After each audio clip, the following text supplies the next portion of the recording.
The morning sun drifted lazily through the kitchen windows of the Lanford house, casting long shadows over the worn linoleum floor. As Becky stood by the counter, her movements deliberate, yet slightly shaky. As she reached for a thermal container, she looked at her sister Darlene with a mixture of nervous exhaustion and a sudden flick of her old humor. Becky asked her sister if she could pour her drink into a travel cup, because she was deeply worried that if she fell asleep during her first hour at the rehabilitation center, it might send the wrong message to the counselors. Darlene watched her sister with a quiet concern that she tried to mask with her usual dry wit. Becky then admitted that she had taken her sister's shampoo from the bathroom shelf. She explained that she did not know what kind of supplies they would provide at the facility, and she did not want to take any chances with her hair. Darlene reminded her that she was going to a place for healing and not on a tropical vacation, so being picky about beauty products seemed a bit out of place. Becky countered by saying that just because her struggles with drinking had made her feel dull and lifeless inside did not mean her hair had to reflect that same state. She was trying to keep the mood light. Even though they both knew the weight of the day, Becky took a deep breath and acknowledged that it was finally time to face her reality, because it was now or never. As they moved toward the door, Becky noticed some papers sitting on the table. She asked Darlene if those were the airplane tickets that Molly had left for her. She recalled that Darlene had mentioned selling them and wondered if that was still the plan. Darlene looked at the tickets with a sense of hesitation and admitted that she had tried to sell them multiple times, but she kept stopping herself. She confessed that she really wanted to go to Hawaii. Becky made a gentle joke about how Molly had ruined the entire trip by passing away and wondered if Molly had even considered how her departure would affect Darlene's vacation plans. Darlene immediately defended herself, saying that she was not trying to make the tragedy about her own needs. She knew that Molly understood her and knew how much a trip like that would benefit her spirit. Darlene realized as she spoke that she was saying the word me quite a lot, but she insisted that Molly only wanted what was best for her loved ones. Becky tried to offer a distraction by suggesting that she could make the situation about Darlene. She told her sister that she was already packed and offered to toss her recovery workbook aside and throw in a bathing suit so they could leave for the islands right then. Darlene looked at her sister and asked what happened to the phrase now or never. Becky replied with a small smile that the phrase had officially changed to now or later. However, Darlene stood firm and told her that the trip was not going to happen today. She admitted that she wished Becky could go because she could not find anyone else to accompany her. She expressed her disbelief that Ben did not want to go on the trip. Darlene explained that Ben believed they should give the money to her father instead so that they could move into their own place together much sooner. Becky sighed and realized that life always seemed to demand a choice between a dream and a duty. Suddenly, the rest of the family gathered around to offer their support. They told Becky that they just wanted to say goodbye and let her know that they understood how difficult this step was and that they were truly proud of her. Jackie stepped forward and explained that since Becky was going to a Jewish rehabilitation center, she had prepared a cheat sheet of common Yiddish words for her to use. Jackie admitted that she could not tell the difference between the terms schlemiel and schlemazel, so she suggested that Becky should play it safe and just use the word schmuck if she got confused. Becky was visibly moved by the gesture and told her family that she was so touched that she felt a little bit verklempt inside. The gifts continued as Harris stepped forward with a handmade item. She told Becky that she had made a dream catcher specifically designed to catch all of Becky's alcoholic thoughts. Becky looked at the small object and remarked that it might not be big enough for all of her thoughts, but she thanked her niece and said it was very sweet. Mark then offered his contribution, which was a collection of international vending machine snacks from his company. He showed her macro-flavored potato chips that he claimed were very popular in the country of Norway. He gave her a piece of advice to only open the bag outside because of the strong smell. Dan stood there feeling a bit unprepared and admitted that he did not know they were exchanging gifts. He reached into his pocket and handed Becky $5, suggesting that she could buy some cigarettes to trade with the other residents, as if she were in a prison film. Becky laughed and said she would put everything in the car and return to say goodbye to the baby. While Becky was outside, Harris turned to her mother and admitted that even though it sounded stupid, she wished she were going somewhere herself. Darlene jokingly told her that if she drank excessively, she could also end up going somewhere. Harris clarified that she meant a real vacation. She suggested that perhaps Hawaii was too much of a dream, but they could at least spend a couple of days in South Haven. She imagined renting a small house by the lake and mentioned that she had always wanted to try jet skiing. Ben entered the conversation and reminded her that he had always wanted to live with his girlfriend in their own home. He pointed out that if they continued to save their money, that dream would happen sooner rather than later. He also mentioned that his big spring hardware event was starting that weekend and that the son of a prominent figure in the carpet industry was going to be there. Ben joked that meeting him would allow him to check an item off his bucket list. A moment later, Becky returned and called out for her baby. Emilio was holding the child, and Becky took her daughter into her arms with tears in her eyes. She told the baby that she was going to miss her terribly, but promised that things would be so much better when she returned. She jokingly told the baby not to have any major developmental breakthroughs. While she was gone, she acknowledged that the baby was already walking, but she instructed the family that if the little girl tried to run, they should say no and gently push her down to keep her from getting too far ahead. It was a bittersweet farewell, but Becky knew she had to do this for the future of her child.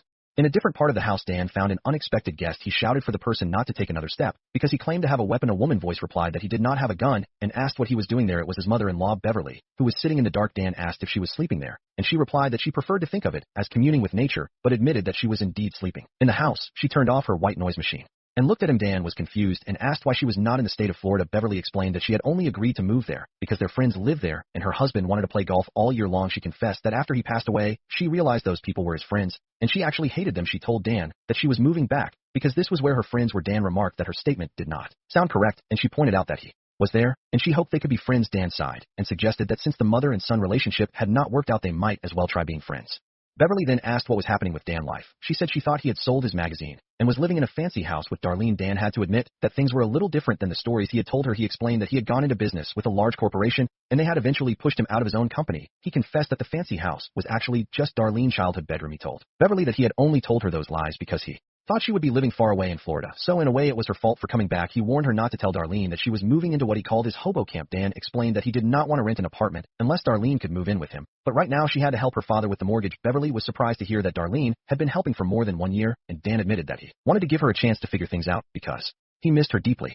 Back at the workplace, a young man named Jeff arrived for his first day at the factory. Jackie greeted him and congratulated him on being late for his very first shift. Jeff apologized and said he could have been there earlier, but he would not have looked this well put together by the way he mentioned that he had been vaccinated. Jackie told him that was enough, simulating conversation, and began to explain the job. She told him it was not difficult and showed him the assembly line where bottles came down. She instructed him to put the bottles into boxes and then place the boxes back on the line over and over again. Jeff asked her to run the instructions by him one more time because he was suffering from a very bad hangover. He advised her never to do absinthe and beer the night before starting a new job. Jackie was frustrated and told him to get to work. Jeff tried to stay positive and told her to turn down the intensity because it was a beautiful day and they were all alive on the big blue ball. Jackie reminded him that their job was to fill the big blue ball with plastic bottles.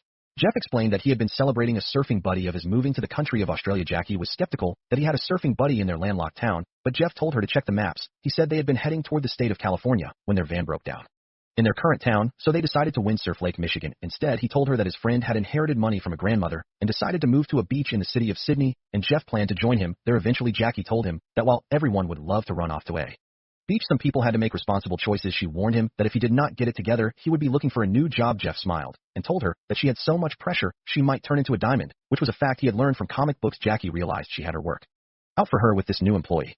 In the rehabilitation center, the group was sitting in a circle for a meeting. A woman named Rachel was sharing a harrowing story about being found unconscious on her lawn. She described how the school bus dropped off her kids and they had to help move her because she was quite heavy compared to the scene. To ants trying to move a watermelon, Becky whispered to the person next to her that she hoped there was a camera at the door because the footage would be hilarious. The group leader reminded Becky that the center was a safe place where they respected everyone's struggle. The leader then asked Becky if she would like to share her story. Becky looked around and said that after hearing about people driving off bridges or being shot in the face, she realized she was not as screwed up as the others. She claimed she was more of a fun drunk who had just been under a lot of stress lately. The other members of the group challenged her, and one woman said she was a fun drunk until her car ended up in an aquarium. The leader pointed out that Becky had written about an incident involving her baby on her paperwork. Becky tried to downplay it, saying that she had fallen asleep, and her aunt claimed something almost happened, but nothing actually did. The leader told her that they were all one step away from disaster, and that if she did not face the truth, she was taking a spot from someone who truly wanted to get well. Becky became defensive and called everyone schmucks as she walked out. She felt that she did not belong among these people whose lives seemed far more shattered than her own. When Becky returned home, unexpectedly the house was quiet. Dan and Jackie were in the kitchen, and Dan remarked that the silence was so fresh he could hear the crunch of his snack echoing. Suddenly, there was a knock at the door, and a woman named Barb walked in. She greeted Jackie and asked how her restaurant was doing, calling it a stew cart. Jackie corrected her and explained that stew was not just food for the poor and mentioned sophisticated dishes like beef bourguignon. Jackie left the room in a huff, and Barb turned her attention to Dan. She asked why Darlene was supporting him instead of starting a life with her son. Dan told her that she had quite a nerve to start asking questions. As soon as she walked in, Barb accused Dan of creating a codependent situation with his children to maintain a dysfunctional bond. She told him that he clearly could not afford the house and should sell it. Dan was furious and reminded her of her own past mistakes. He told her to get out of his house. Later at the factory, Jeff arrived before Jackie for the first time. He told her he wanted to make up for his performance the day before they began to talk, and Jeff revealed that he used to have a regular job, but got tired of waiting for life to start. He told a story about sleeping on a beach in the country of Fiji and pretending his wife had been killed by a shark so that the honeymooning couples would leave him alone. Jackie felt a connection and admitted that she really wanted to go to Hawaii, but her boyfriend was more interested in paying bills. Jeff offered to be her travel friend and said he would quit his job tomorrow to go with her. Jackie thanked him as a friend, but as his boss, she told him not to get too comfortable. She realized that maybe she needed a little more adventure in her own life too.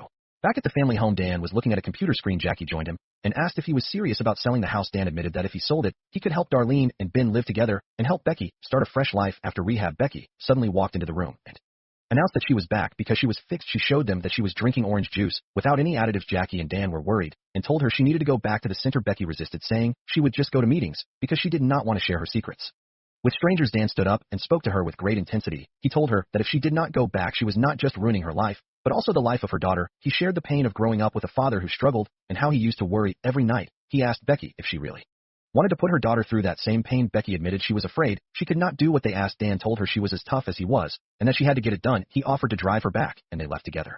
A short time later, Darlene and Jackie were looking at the computer together. Darlene told Jackie that she did not care what anyone said, and that her father should not sell the house. Jackie told her that her father believed it was the only way for Darlene and Ben to be together. Darlene then confessed.